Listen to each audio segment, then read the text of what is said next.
بسم اللہ الرحمن الرحیم۔ تمام دیکھنے والوں کو السلام علیکم۔ امید کرتی ہوں سب خیریت سے ہوں گے۔ Welcome to let's cook with سیرب۔ آج میں آپ کے ساتھ سردیوں کی سب سے مفید اور صحت مند یخنی کی ریسیپی شیئر کرنے والی ہوں۔ تو آج ہم دیسی مرغ کی یخنی بنائیں گے۔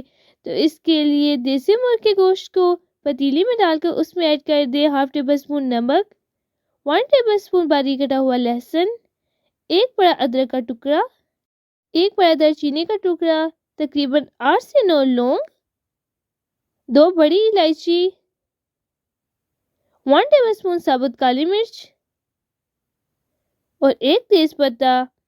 اب آپ نے ان تمام چیزوں کو گوشت میں اچھے سے مکس کر دینا ہے اور آپ دیکھیں گے کہ لو ٹو میڈیم فلیم پر بھونتے وقت گوشت کا اپنا پانی نکلنا شروع ہو جائے گا اور الحمدللہ تقریباً 7 سے 8 منٹ ہو چکے ہیں اور گوشت کا اپنا پانی نکلنا شروع ہو گیا ہے۔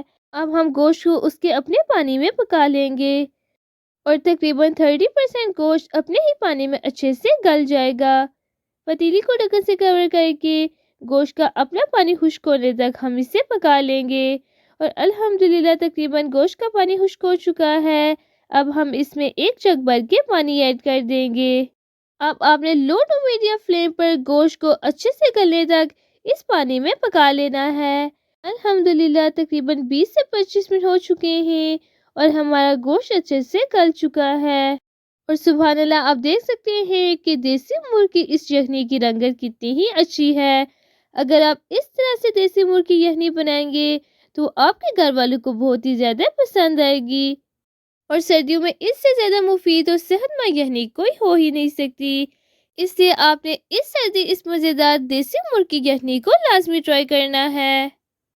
اس یخنی کو پینے کے بعد اب نزلہ، زکام، کھانسی سردیوں میں ہر طرح کی بیماریوں سے محفوظ رہیں گے اور اس کی تاثیر بہت ہی گرم ہوتی ہے جو آپ کو ٹھنڈ سے محفوظ رکھے گی۔ اس طرح کی مزید ریسیپیز دیکھنے کے لیے چینل کو سبسکرائب کر دیں اور اگر آپ کو آج دیسی مرغ کے گوشت سے بنی اس یخنی کی ریسیپی پسند آئی ہو تو ویڈیو کو لائک اور شیئر کر دیں۔ Thanks for watching. اللہ حافظ۔